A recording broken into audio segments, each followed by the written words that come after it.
spinach. It looked like callaloo on top.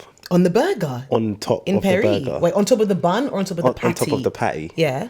And it had cheese. Yeah. And something else. And when I tell you that burger... Was it bussing? It was crazy. So what was the green stuff? I don't know. Oh. So you just ordered things... It was in French, right? Oh, right. Okay. So... Welcome to Out of Office with Kim, another gorgeous, stunning episode. I'm your host, Miss Kim, all the way from sunny southeast London. Today we've got a very special guest today. Would you like to introduce yourself?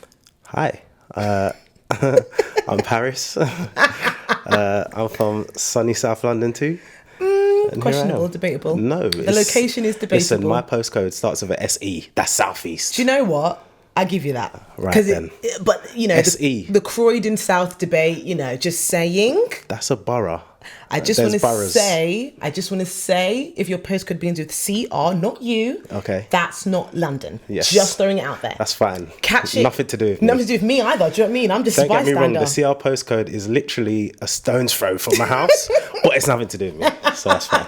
Right, well, welcome to the show. Basically on Out of Office with Kim, right? It's a little special show. We talk about people's career, people's funds, people la la la. I've got different guests every week, and I like to talk about how I know them. And I've been thinking about you, right? Do you remember when we met? Don't remember when we met. Yeah, do you remember? Long time ago now, probably like... I was probably drunk. Yes, you were. Yeah. The day I met you, this is a vague memory. No, it's not a vague memory. The day I met you was in Studio 338. He's in Studio 338, and I think Studio 338 maybe had just opened. What, a house event? Yeah, something like that. Yeah, there? no, exactly. What was I doing? Exactly, what was I doing there? It was like Studio 338 had just opened, so people were kind of feeling it out. Yeah. I went, and you were, using a bad way. That was my introduction to you. Yeah, I was cooked. Good times, man.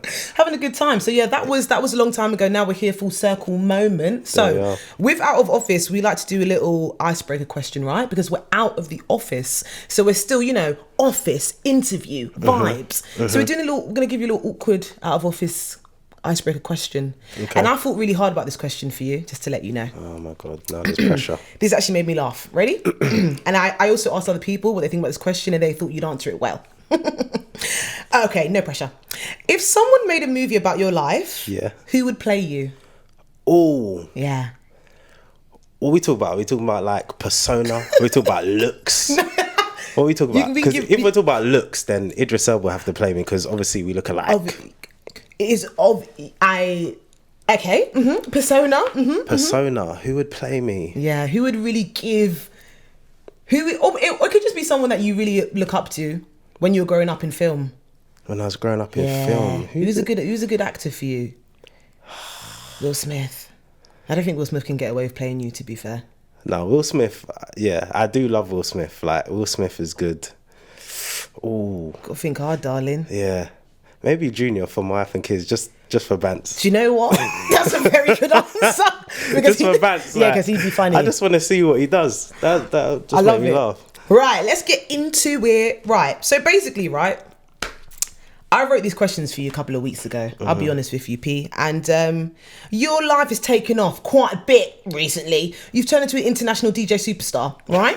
Just throwing it out there. Kinda. So before we get into, you know, your absolute fame that you're going for at the minute, how would you describe yourself, what you do?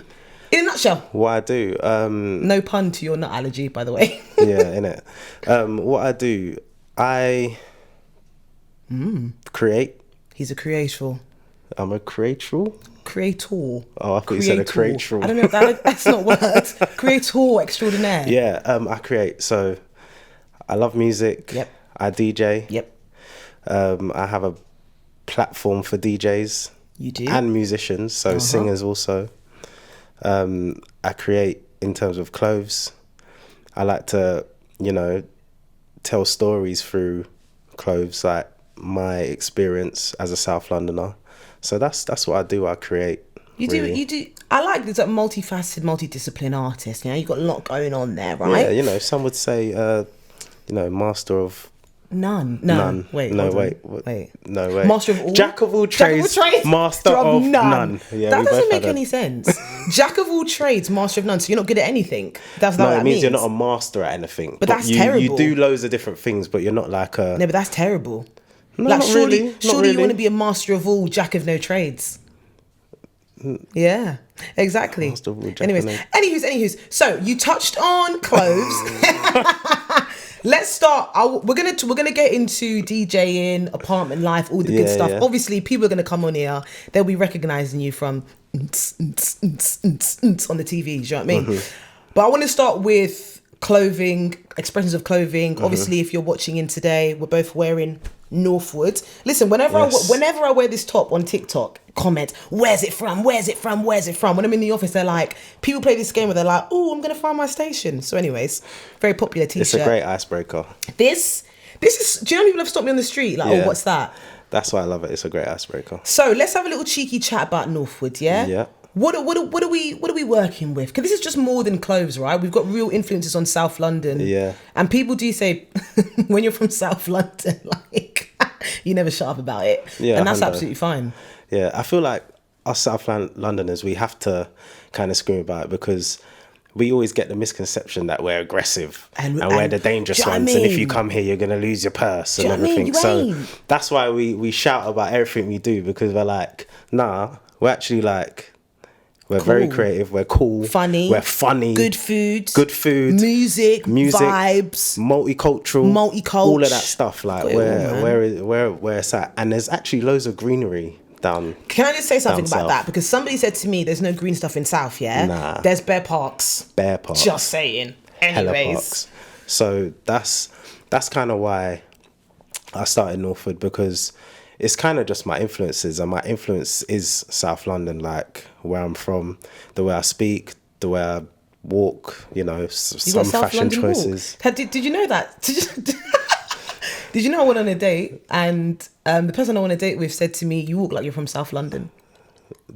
So they were probably trying to come with some stigma here that you're walking like you was like. Thank you. So then I had to look See, in the mirror. that's what we're talking about. That's why I made Northwood, because of that stigma. Because the stereotypes Exactly. against our people. That's what I'm Anyway, talking so about. you've got South London walk. What does that mean? You got a little bop. No, it's just yeah. But yeah, it's just expressing like what it is to be a South Londoner through clothes. Really, that was the main idea behind it, and that's what it is. And what were like your influences? What were your influences to even get into fashion, would you say? Get into fashion. Just I've always been into streetwear, like music. Everyone's into music. Like music's massive when it comes to fashion. They go hand in hand, you know. So it's always like different artists from like. I love R&B. R&B is my favorite genre. Same. So like going back to like I was born in 95, but late 90s R&B, the way they would dress to like chirps up a gal and all of that swag. stuff, like all the swag and that. And then later on, like music in the UK, I love how in the UK it's like very like with grime and stuff and garage and that, it was very like tracksuit and like hats and air bubbles and all of that. Like I just love like how people express themselves through clothes. So that's just kind of how I got into it. And I've never been like, it sounds crazy, but I've never been into like fashion, like catwalks, like and high fashion and catwalks and all of that stuff. It was more like a thing of thinking to myself after I dropped out of uni the first time. Oh, what did you study? The first time I went to uni, I studied sports coaching science because I played football up until I was like 18. The knee injury. No. Okay. Not a knee injury. I just wasn't good enough. Oh. And you know what? Sometimes you should just be aware of your talents and what aren't your strengths and just move on. And that's what you did. It's okay. It's okay. You'll be okay. You'll be fine. Nah. So I went to uni to study sports coaching science because I did a football coaching course, whatever. And I just realized after 3 months, I don't want to teach. I just like to play. Yeah. So I'm just doing this because, everyone goes uni. Yeah. So I dropped out quickly. And then that summer made me think, right, what do you do subconsciously that you really enjoy? And around that time, must have been like 2012, 2011, I was always on the internet watching like YouTube, and I was always looking at like, that's when I first discovered Supreme, and like that's when Supreme days, like yeah, exactly, like all of that stuff, like just Billionaire Boys Club through like Loving Pharrell and all that stuff, like just kind of just made me think, you know what, clothes is something that I enjoy. Like, I enjoy putting stuff together. Like, so that the next September, I went London College of Fashion. Jeez. End up dropping out of that too. Okay.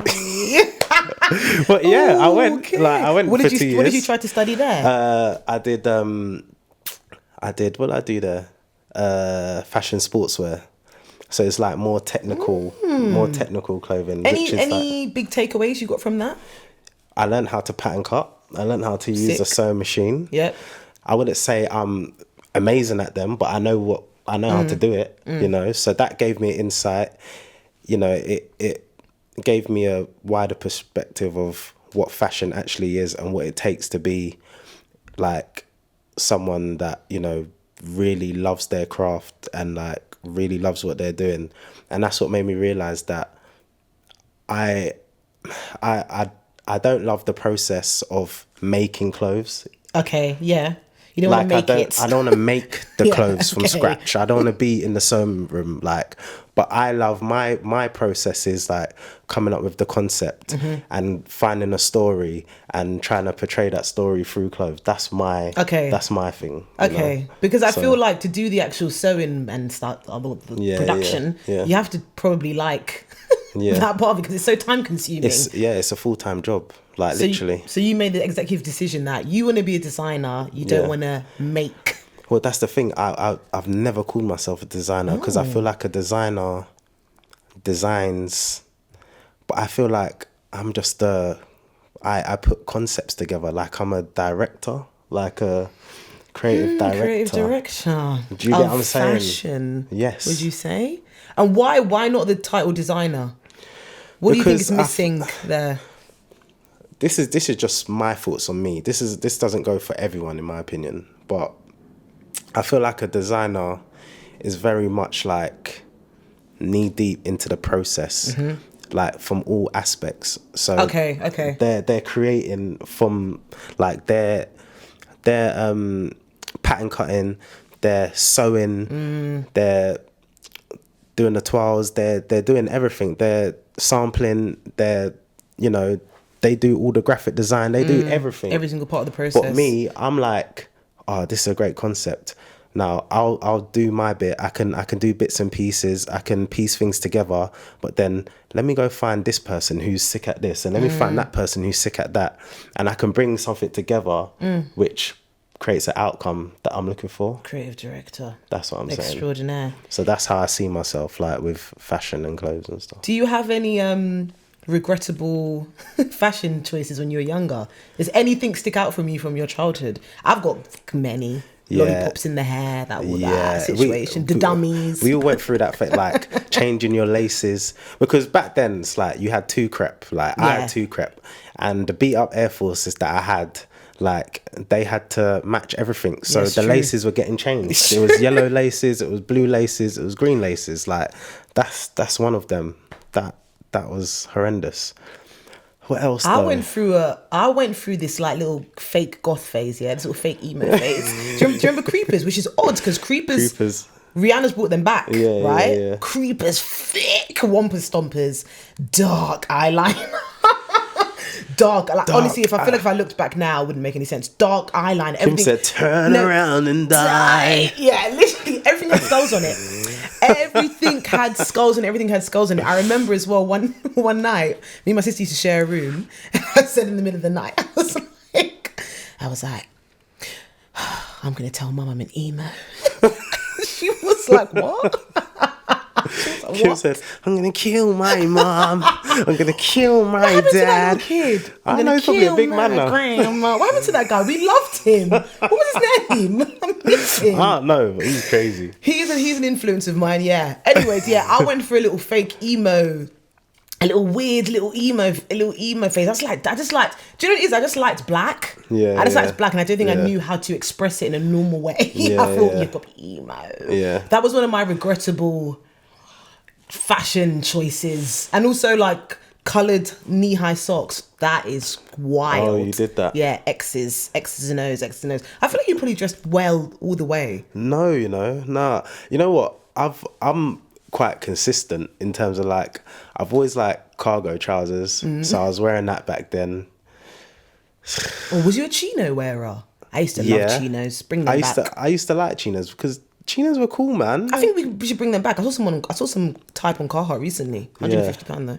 Might buy it. Carhartt are really doing some numbers. Things, yeah, they do numbers. They never used to do that. But anyway.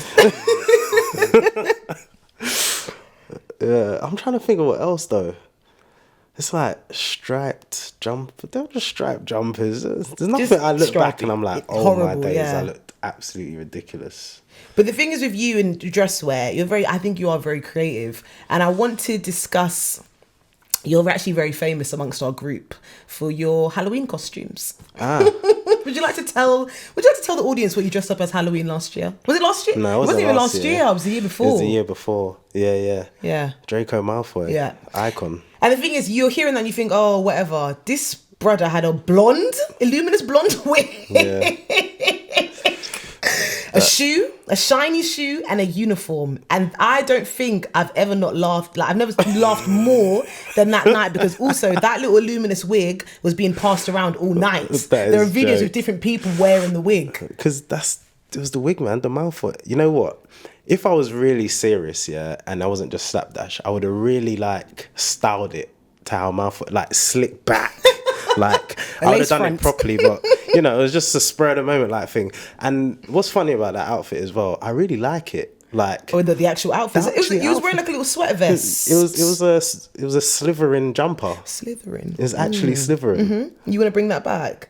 Like, that was a little fit, you know. And the shoes, the shoe that you lost. But anyways, neither here nor there.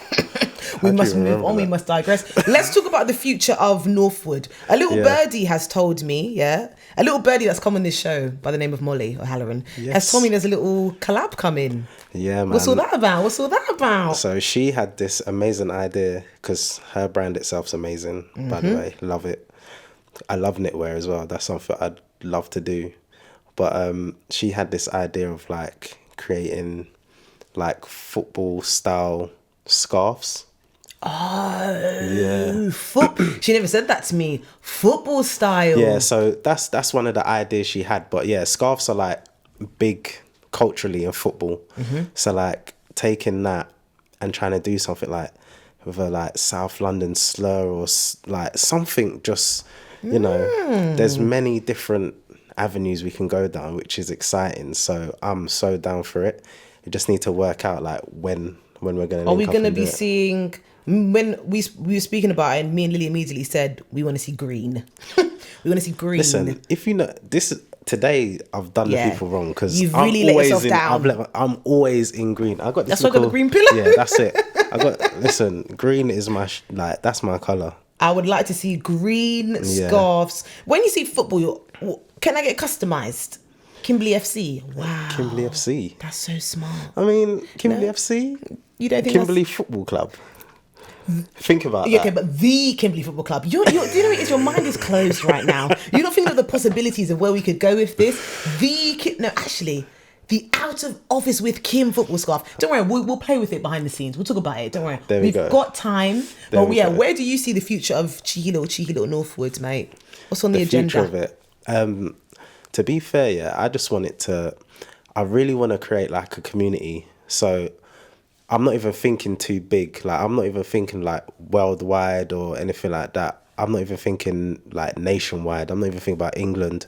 I want to build a community in South London where it's known in Deptford, it's known in Lewisham, it's known in Croydon, it's known in Charlton, all these places. Like, so once you have that community, like, people from everywhere else, East London, North London, they'll see that and they'll be like, oh, that's kind of sick. Like, they'll feel like they want to be a part of it. They might feel like they can't, but they can, because although it's a South London brand, it's, like, inspired by London as a whole. Yeah, of course. So it won't be just like the t-shirt I'm wearing now is So Solid Crew. They're South London music group, but their music transcends through not just South London, it's everywhere. So people that love So Solid would wear this t-shirt. Do you get what I'm saying? It's very true. So that's what I want to do. I just want to. So you want to get a core community in South first. Start there, the bread and butter, and then expand. Through what ways do you want to do that? Are you thinking events? Are you thinking knitting club, running club. I keep talking about running clubs. I need to stop talking about running clubs. Well, that's I'm not the even thing. in one. I know this running club phase is massive, but it's sick though that It's people sick are doing because it. do you I know love why? it. Oh, I spoke about this on a different episode already. Because it's healthy, right? Anyways, exactly. We digress. But yeah. So with Northwood, as in the Great Northwood, that's the whole name of it. North is just a shortened version. It's like it's an actual place. The name comes from an actual place. The history behind it, research it because it's long to get into it. Okay. Okay, go on Google, he said. Go on Google, research what the Great Northwood was and is now. But it's a historical place, and I want it to expand and be like a place where through design we can create like our own. I could create like my own football team, for example. So like there's a Northwood Sunday League team, or there's a Northwood like five-a-side team, or through design I could create like a collection inspired by the fire brigade, like Northwood Fire Service, just things that like you would have in a town that can be linked in with the brand. Do you get what I'm saying? Does that make sense? Yeah, well, how can I jump in on that? Well, the Northwood cakes. Northwood I'm cakes. interested in baking at the minute. Really? No, yeah, I am, no, seriously. It's also because I'm really hungry right now. But I'm like, I've been thinking about baking a lot. So it's basically That's good, you should. You're using, the Great Northwood basically could be anything. It could be anything. Is what you're saying. Exactly. It could be anything. It's a very real historic place, but it's also an imaginary place. Ooh. Like I've got designs I'm sitting on and stuff where I've created like my own basketball team called Northwood Wolves. Okay. Do you get what I'm saying? So it's like all these things will start off as design, but then later on could be an actual thing. So anything is possible. Anything is possible. I understand. Yeah, I get it. Yeah, so yeah. Okay, I'm understanding now. That's pretty sick. Yeah. So you got the little basketball team. Little basketball team. Yeah. We could have a football team. We can have a football team. Kim makes cakes. Northwood edition. Exactly. Like cafe. Cafe. All the like everything that you'd find in like a city or a town or whatever. Like I want to use as inspo, because that's what the brand is. It's about the area. It's about the people, So you really want to... I feel like with Northwood, it is... Obviously, I'm biased because I'm from South London, do you know what I mean? Obviously, I'm biased. But I feel like it's important. I know we made a little bit of a joke about the stereotypes of South London. We made a bit of a joke about, but it's actually very serious. I think it is good for us to speak about South London in a positive way, and 100%. Obviously there's loads of things that come out of South London, but this is one of them. Even like I said, when I wear it, people are like, what's this? South. They're looking at the stations, like South has stations as well. Everyone, people be saying that they don't. South has stations. They be saying we only got bus. That's what they only got bus. We only got the bus here. They say we only got bus, but then they say Corona has trams. What's going on? Yeah, there's enough haters. So anyways, the Great Northwoods, we're going to be seeing some big things going to be happening. Yeah, man. Yeah, it's been quiet for a little while, but... Yeah, but you've got the timeless pieces, you know what I mean? That's it. I wear this every week. Yeah. And I'm worried because I don't want to keep washing it. I'm wearing this every week. I've got the different stuff. And we didn't even touch on, obviously, you had rookies at the beginning. I got some rookie stuff in my room that I'll be wearing. I'll be wearing the stuff. Rookies, man. Rookies set, like, the precedent for that. Yeah. Do you get what I'm saying? It's just a journey, like... It was my entry into like having my own brand, what it was to have a brand. And then that was me at 18 or something. So just like silly ideas I had, just getting them out there and whatever. And then as an adult now with a bit more experience, like through life and stuff, actually thinking about again what inspires me. That's how this was born. So it's just evolution. So for people that are thinking about starting a brand or anything, what kind of advice would you first give them? For what I'm already hearing from what you're saying is that like evolution, it's okay to start something new. Yeah. I think it's always good to know sometimes when something needs to end, to birth something new. And I think people get really stressed out.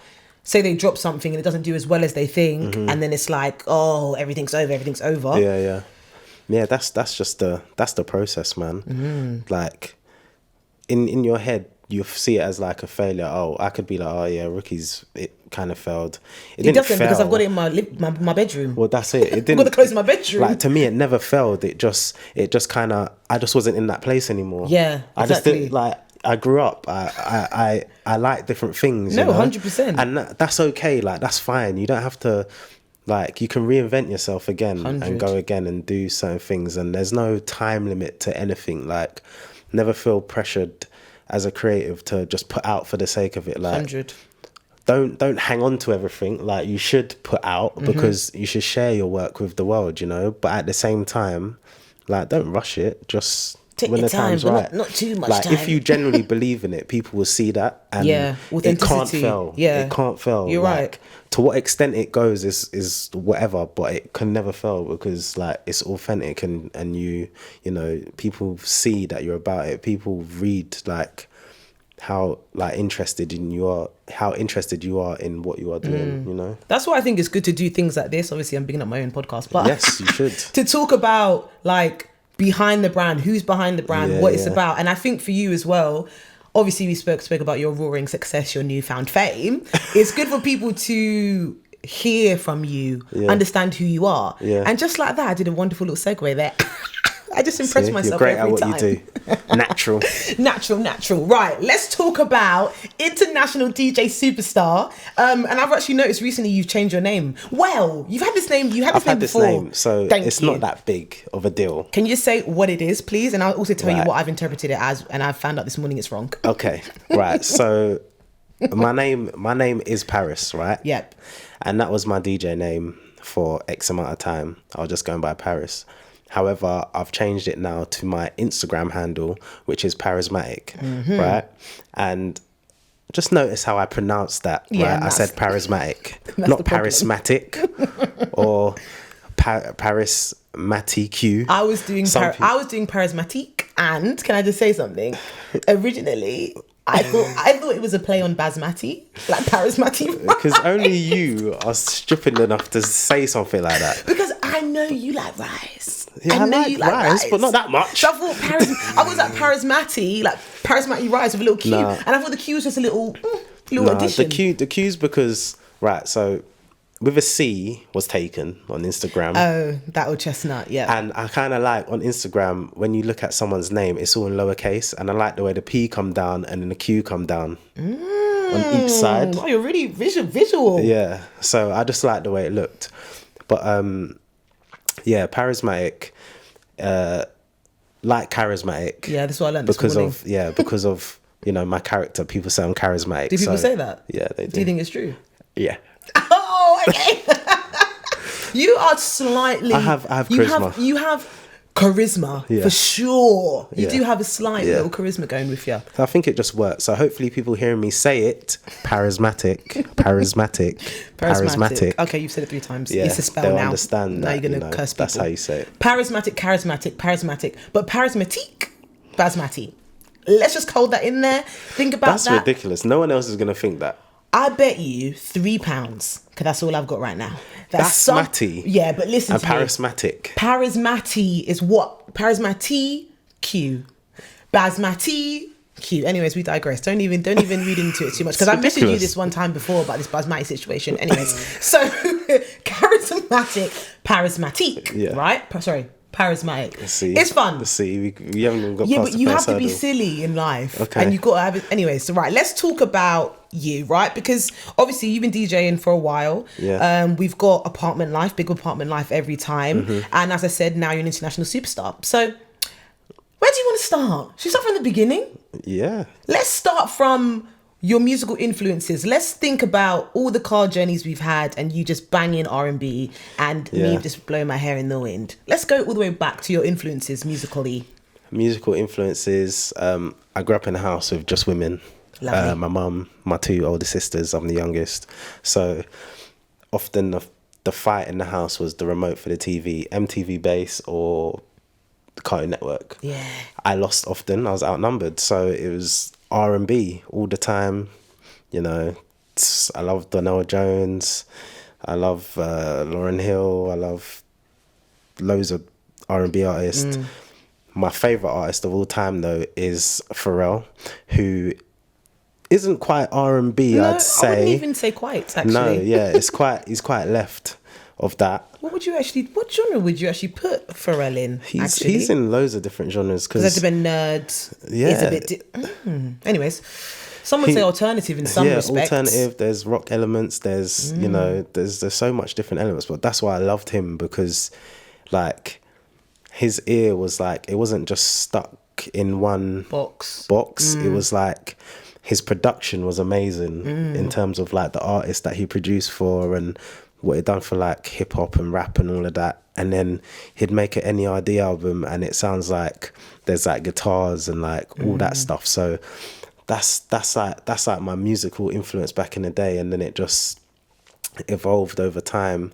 And it's quite weird because like it was only till later on in life that I realized that like a lot of my favorite songs growing up, I didn't know who produced them. It's only later on I found out that Pharrell produced them. I still don't know half of the people that produce. Well, that's it. And then it just made sense. Do you get what I'm saying? So that's like my musical influence like there. And then like it's then weird because like as I've got into a teenager, 15, 16, I learned about like Odd Future and Tyler the Creator and all that stuff. And I was like, yeah, like I love these kids who were older than me at the time, but they felt like kids. Yeah. I felt like I was growing up with them. Yeah, I understand. And they were so left again. But then the more you look into them, their influence is also Pharrell. So I was like, this ain't... Yeah, it's common. Like it's there's something that's like not adding up. So that's like my musical influence. And then my mum loved garage music, massive influence of mine. I love garage music so much. So then the garage music links in with like house music, and then it's just a whole. Now everyone can get it. Now. Yeah, it's just a melting pot, you know. So how did you know what genres of music you wanted to DJ? Because you do. Well, you don't do obviously you don't do every single genre, obviously. But what would you say your main genres are? My main genres right now, I call it like alternative R&B. Yeah. Like they call it like electronic as well. And then there's also like Afro elements, so like Afro house, Afro beat. I still love to play garage music again. I always mix in a little garage. There's house. Those are like the main kind of things I love to play. And it's funny because when I first started DJing, I wanted to be like the cool DJ that played like all the trap and the rap and all that stuff. I can't imagine you doing that. When I first, because I used to go to like Places Plus Faces parties and that, and then they're playing like all the like Travis Scott and all that. And I was thinking, this is cold, like this is crazy. I want to be that. And then I realized quickly that like I'm not enjoying this. No, I'm not enjoying this. So I actually took like over a year out of DJing because I just wasn't enjoying the places I was playing in, no disrespect, and also that the place I was playing in and what I was playing, it just didn't feel fun. Yeah, I get you. So then I took that year out. Yeah, I remember remember that time I had my first ever radio show a couple of years ago, and for some reason I decided I needed to be a DJ for the show. So remember you were teaching me how to DJ. Yeah. We was trying to do Bashment, right? And we were saying about how hard. Wow, what a time, man. The moral of the story is I didn't even need to be able to DJ to do my radio show, but that's neither here nor there. Paris was teaching me how to DJ. And the thing is, I love music. Let me tell you something. I love music. I love going to sets. I love listening to it. But for me, I want to mix it. Yeah. Well, I think it's very, very stressful. As well. That's okay. I think it's very stressful. I don't want to be thinking, when am I going to... I don't have time for that. I just want to listen and enjoy. Yeah. But for you, I feel like you actually enjoy... the job, the actual role of it. Like for me, like I'm someone, I like to curate stuff. Like I like to choose. So like I'm always the guy in the aux. 100%. I'm always the one at the party that likes to put on the. So it was just a natural progression, not because of that, but like it's just natural for me to wanna like share my music. And I'm a DJ. Like they always say DJs, they have to cater to the crowd, right? And that's true, but I prefer to be like a selfish DJ. I knew he was gonna say that. Yeah, I prefer to cater to me, and then the crowd. If you like it, you can't like you know. Yeah, no, I agree. I'm lucky enough to be in a position now, like I can choose like where I play. I have an option. Like everyone can choose where they play, but like because I get bookings and stuff, like I can really like think about the target what you audience, actually want to play as well. Yeah. So that's what's working in my favor at the minute. So talk to me a little bit about apartment life. Yeah. What, to be fair, what is it? Obviously, do you know what it is like? Because obviously people watch it and I feel like they don't know what it is. There's some misconceptions. The first misconception is that apartment life is set in Paris. Yeah. Why do people think that? Because of my name. Literally because of my name. Because on each episode that we put out, we put like the artist name, we put apartment life, mix, blah, blah. Mine always, well, before now, it always said Paris, and then now it says Parismatiq. Now it says Parismatiq. Parismatiq. Okay. Don't do that, because they'll watch this and be like... Okay, Parismatiq. Sorry. God, the fun police. Jeez Louise. Yeah, so people would always see my name in the title and assume that we're from Paris. We're not from Paris, we're from London. So, yeah.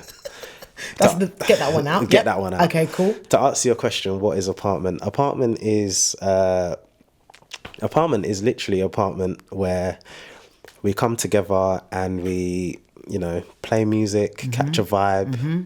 Tutu dance, tutu drink. Yeah, tutu brown, vibe. Neutrals, you know. We have that's our branding. Our branding, the colours you see, that's our branding. That's the small thing that sets us apart 100%. From the world. Do you get what I'm saying? And did you know that having that colour scheme would make such an impact?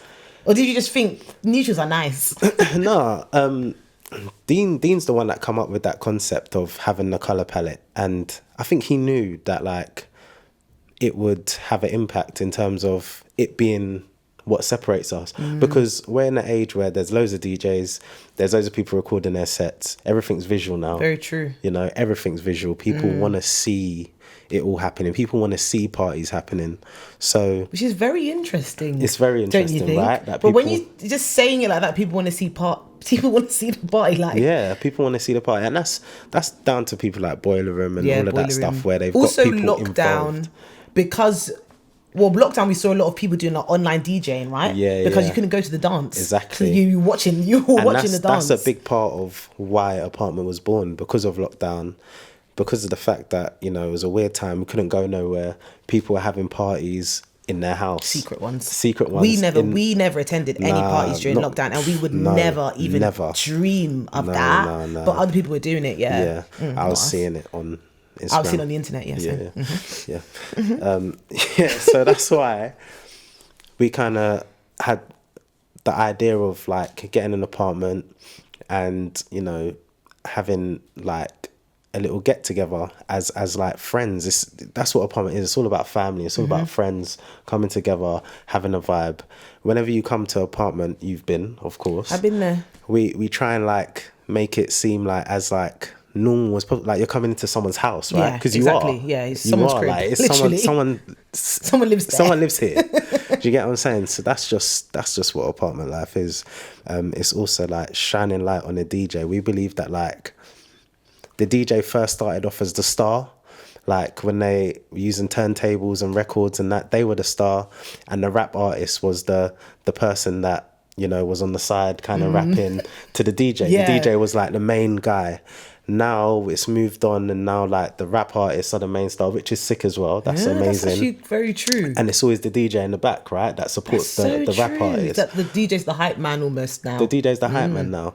So even when we have our own parties, like aside from our sessions, we always like want to announce the DJ, like make them feel like they're an artist, make them feel special, because they are. 100%. Like what they do is amazing, you know. And it's not easy as well. Can we add? I think a lot of people think DJ and there's a little click here. It's actually a very complicated situation. No, it's not an easy thing. Like it's one of them things. It's a subjective craft in terms of like how you do it isn't too important. Like the purist will crucify me for it, but how you do it isn't too important. It's just whether you get. It's just about the outcome. It's about Does the it vibe. sound good? Yeah. Is the vibe good? Is everyone enjoying themselves? That's the main. You got to think about though. I think, you know?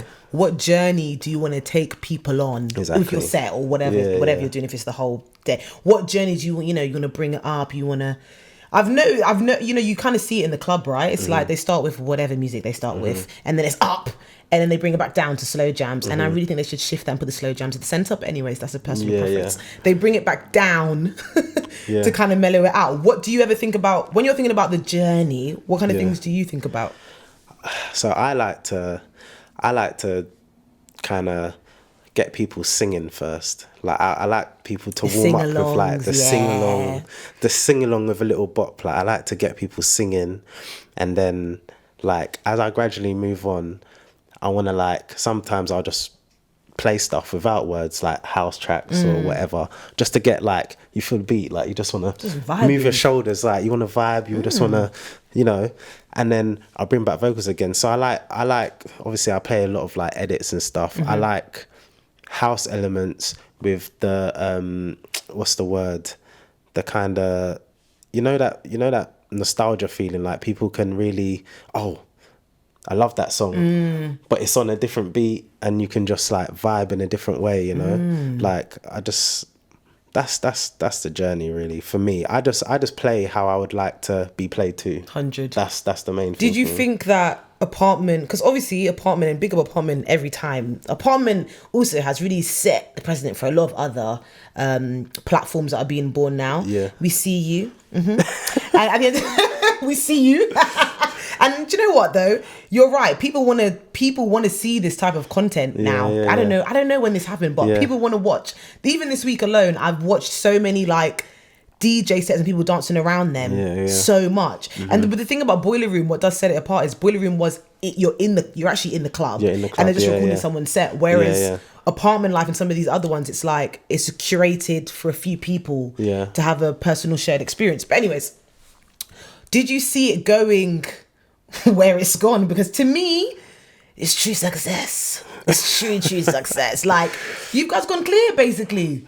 Well, we're on the way up. Like we're really, you know, being recognised worldwide and stuff, and having like amazing opportunities handed to us. So I'm just grateful. Like it's really sick. Did I see it going this far? Yes. I love that because you're a man with a vision. Yeah, like, and also I trust Dean. Dean is a person that, you know, he understands certain things like music wise. He's been in the music industry for a long time, so he understands what people love and what people want. But with saying that, he doesn't just cater to what people want. He stands by what he loves. Yeah. And he's a person that loves bringing people together and bringing good energy and fun and laughter and family. So that's just a true reflection of him. So when he called me that day telling me about this idea and I was at work, I got up and I left the building to listen because I knew that he was going to say something worth listening to. 100. And I just trusted him the whole way, really. And now we're here. Like, now we're here. It's yeah. You were in Kenya the other day, no? That's crazy. Yeah. Do you know what's mad about the Kenya trip? Yeah, that you probably don't even know. Yeah. Do you remember you sent me a DM from someone asking to get in contact with me? Is that who set it up? That's who set it up. So they contacted you first. So I'm a part of the story. You're part of the story, but I waited till I got here to tell you that. Oh my gosh! But where did they contact you? They DM'd me. Someone DM'd me and basically said like, I can't remember if they're a journalist. I can't remember what their role was, but they basically said they've noticed me, like similar circles, and they want to get in touch. Excuse me, get in touch. They want to get in contact with Apartment Life. Or they wanted to get in contact with you, maybe. I can't remember. Yeah. They was like, what's the best way to do it? So I had to send you the screenshot and it was listen, this person wants to hit you up. That is what made Kenya. That's what made Kenya, yeah. They basically, the lady that messaged you, she was like running like a travel agency out there in Kenya. And they wanted to like kind of expand their audience and hit like a more younger, like target audience, and, you know, get people using their travel agency to go out to Kenya and, you know, do that kind of thing. So they basically planned to take us all out there and have an event out there. And they invited like Kenyan influencers, Kenyan people. Oh, wow, big things. Like it was unbelievable. The experience was sick. We went on safari. I saw that. Went on safari, fed giraffes, had like a party on some rooftop. Like, Kenya's just amazing. I love that place. If you can go. I'm going to add it to my list. Yeah, it's my first time in Africa, and it was a great place to like be your first time, you know. So, and it's through AP life. Do you see like apartment life? Well, because obviously, as we know, apartment life starts in the apartment, right? Yeah. Do you see apartment life taking different forms, taking apartment life out of the apartment, and as you did in Kenya? Yeah. I mean, yeah, definitely. We're looking at places around the world already. Okay, can I just say something? I really, really, really, really think it would be sick. Apartment life New York, and I'm coming. Yes. I think I'm on the guest list. Anyways, I think apartment life New York would just be incredible. I just feel like it just makes sense there. And I love New York as well, so I'm 100% on that. And Americans, like New York, people from New York, LA, all over America really, but they show us so much love. Yeah, like, they I see the comment. us. They love it. They love it. They love it. It makes sense to do it. I think New York first stop. Do some other ones. I'll be there. Obviously, that's gonna be sick. I have my little cream clothes on. I feel like apartment life. I just feel like there's so many places it can go. There's so many 100%. kind of quite similar to what you were saying about Northwood. Like apartment life, I guess, will mold into a concept 100%. as opposed to like one fixed event. 100%. It'll be because even you've done the parties as well. Yeah. You've done some apartment life parties, which do you know why that's so amazing? Because people who watch apartment life, they so desperately want to be there. Yeah. They want to jump through the screen. Yeah. They want to feel the energy. So 100%. I'm hoping there's going to be more parties. Yeah, definitely. Tutu little dance. Definitely. I'm seeing apartment life apparel, you know, and that's where you come in there. Do you know what I mean? That's Slide in there, the creams.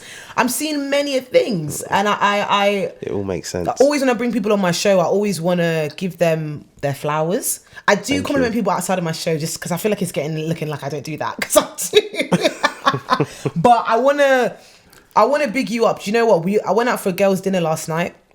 We do girls' dinner once a month, every Thursday. That's really good, not every by the Thursday. way. That's a good thing. Every Thursday, once a month. Yeah. Yes. That didn't make any sense. You know what I meant. Anyways, and we were talking about you last night, talking about how you've been jet setting, doing your thing, and we all said collectively like, there is no one that deserves this more than you. Like, thank you. And we mean that from the bottom of our heart because. For a lot of you that don't know, P, do you know what I mean? Me and P, we're good mates. You know what I mean? We're good mates. Go way back, mate. We go way back. Go way back. In a lot of spaces, you are like charismatic. You're like the joker, the laughter. Yeah. So I just feel like you deserve everything and more. I would never bring you on my show if I didn't love you to death. No, thank you. I appreciate that. I'm proud of you. I feel like you're going forward. We're going up. We're going to keep dancing. But like, keep it, do you know what I mean? But keep humble. Do you know what I mean? Yeah, Let's keep singing in the car. Like, you don't be inviting me in the car to drive around and sing the little songs no more. No, the man, little Donnell Jones. You know what? That's due. Thank you. Yeah, he's gonna lie. That's true. Are we gonna go to Barrington Levy concert? Yes. 1st of May. That's not right. It's 1st of June. There's a Barrington Levy concert. Anyways, we'll be going there. It's in Catford. Like, how can we not go? That is wild, by the way. In Catford. What's he doing here? That's crazy. Because that's where the Jamaicans are. The Jamaicans are in Catford. Anyways, you got any final words you want to leave the people with? Any little two things you want to say? Thank you for bringing me here. Of course. And those kind words that you said. Honestly, I appreciate it. I'm super proud of you as well. Oh, don't do all that. No, I have to. I have to give you your flowers too. Like, this is your show and this is amazing.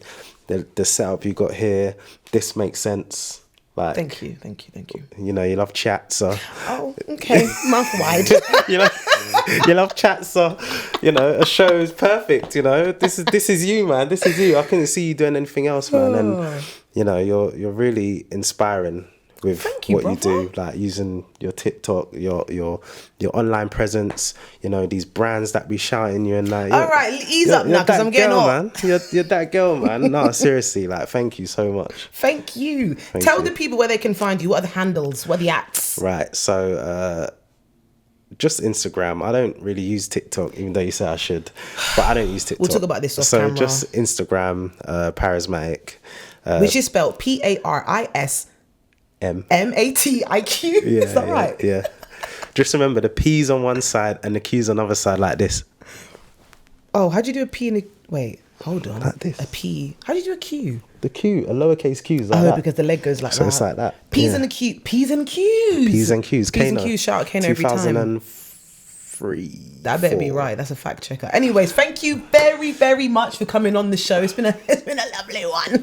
Thank you. Thank you, everybody. I've been your host, Kimberly. I don't know why I'm always making up new names for myself. This has been Out of Office with Kim. You can find us on social at OOOW Kim. Some people say ook, not me. Some people say UK. But anyways, you can find us there. It's been a lovely time. Check out more episodes. Check us out. Have a good time. Thank you. And goodbye.